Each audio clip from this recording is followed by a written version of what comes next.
Good morning. What are the things that can be done to make your life a little easier, maybe a little less expensive? Lowering medical bills or the cost of prescription drugs, perhaps getting electric bills down. All topics Governor Ned Lamont touched on in his State of the State address that happened on Wednesday.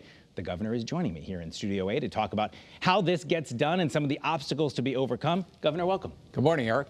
You said that the North Stars were opportunity and affordability. Those were your guiding principles. And when you write a speech to deliver like that, you've done this 7 times, having a key phrase like that is important. But for people at home, the voters, what does that mean? Opportunity and affordability as your North Stars. That means we're an expensive state. So anything I can do, working with the legislature, do a better job of bringing down electricity prices, spent a lot of time on that, healthcare costs, in particular pharma costs.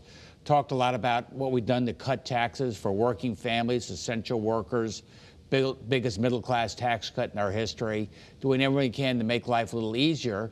And on the other side of the ledger, opportunity. We got more jobs today, private sector jobs than ever before, more new businesses being started up. How do I make sure you're getting one of those jobs, you get the chance to start that business? I want to go through a lot of those things because much of what you talked about in the speech is important to break down. But the general mood at the legislature is different than what we might see on the national stage. You had the Republican leader nominating the Democratic Speaker of the House. You have sort of a camaraderie among the members of the General Assembly, but you also have historic Democratic majorities, members of your party, who could jam things through if they wanted to. How do you kind of walk that balance of what exists versus what has to get done and the power that the Democrats have? We're Connecticut. We work together pretty well. We certainly have over the last 6 years. And we've got progressive Democrats, we have moderate Democrats, you have Republicans, and you know, they all get on their soapbox when they're on TV and people get ginned up. But the rest of the time, in quiet, we have meetings, we're able to find a lot of common ground. Do you think that's an important distinction as people, you know, sometimes people hear politics in general and just roll their eyes and say, oh, I can't take any more of that. It's a little different here. Would you agree? But they want to get stuff done. It's one thing down there in Washington to have a big social media account with 10 million followers, but you're not doing anything. And here every day in state government, you're making a difference in people's lives. I think our legislators really appreciate that and feel that every day. We alternate back and forth between short sessions and long sessions, and they're just what they are. They had more time in this long session this year to get things done. One thing that we know is going to be up for debate is these fiscal guardrails, limits on how much of the money that comes in that can then be spent. Some, particularly progressive Democrats, are saying we need more opportunity to spend that money. Republicans are saying they like the guardrails. You've been an outspoken proponent of the guardrails, but didn't mention them specifically in your speech. Do you have a change of heart, or was there a reason for that? No, I emphasize and re-emphasize we're going to have an honestly balanced budget.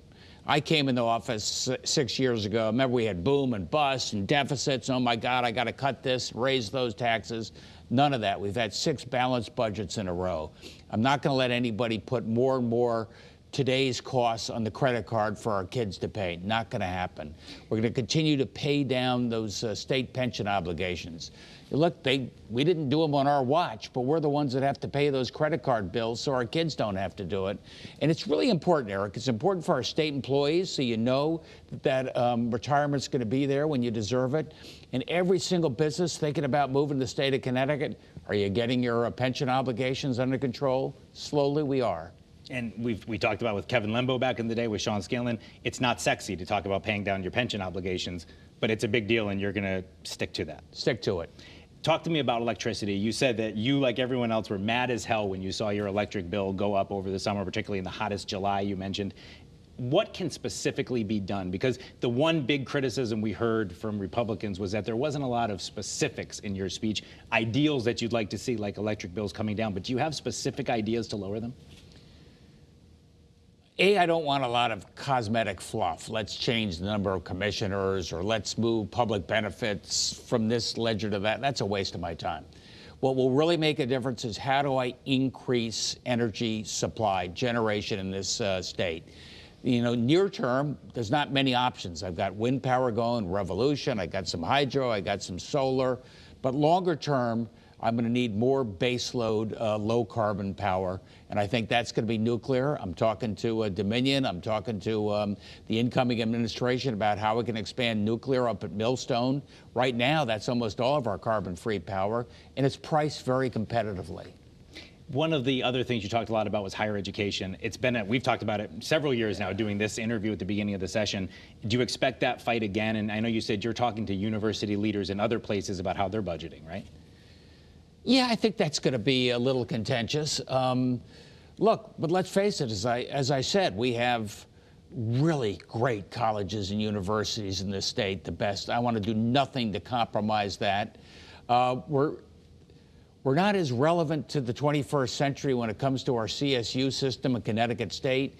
Fewer students than ever before are applying there, want to go there. How do I make that more relevant? If I get more students there, that ship will right without having to go back to the taxpayers for more and more subsidies. You have said you'll be going to the Trump inaugural? I will. And why make that decision to go there? Because not a lot of Democratic governors have committed to that at this point. And how do you anticipate any challenges coming from an administration that has pretty different ideological views than you do? Well, there'll be challenges. There's no question about that. But this is the inauguration of the next president of the United States. I think as a governor, as a citizen, if you get invited to go down, and it's respect for the office of the presidency.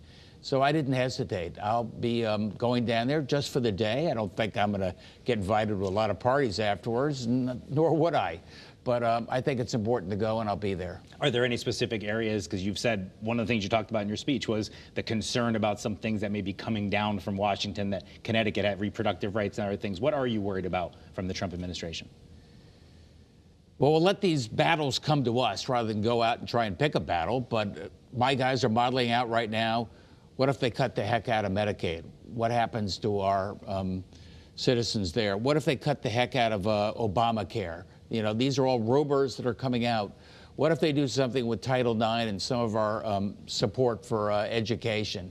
What do we do as a state? How do we either make up that difference or find other ways to address those needs? Just 30 seconds left, but what's your message to people? You know, it's the State of the State address. What is the state of the state of Connecticut? Are you feeling comfortable about where we stand? I'm feeling pretty comfortable. Other states around the country, they're talking about deficits. They're talking about how much they're going to cut. You know, here in the state of Connecticut, we're talking about how much we're going to be increasing all these different categories. Not as much as the progressives want, but it's a very different conversation. I think people are feeling a little more optimistic about the state than they were 10 years ago. Have you decided if you'll run for a third term? I have not. Do you know when you'll make that decision? Do you have a time frame? I think after this session, let's get through. We got some heavy lifting for the next 5 or 6 months. All right. Well, it's like we said, it's the long session. There's a lot of bills to be debated, thousands of them that'll be worked their way through. We appreciate you coming in, Governor Ned Lamont. Come back and talk to us again soon. Good to see you, Eric.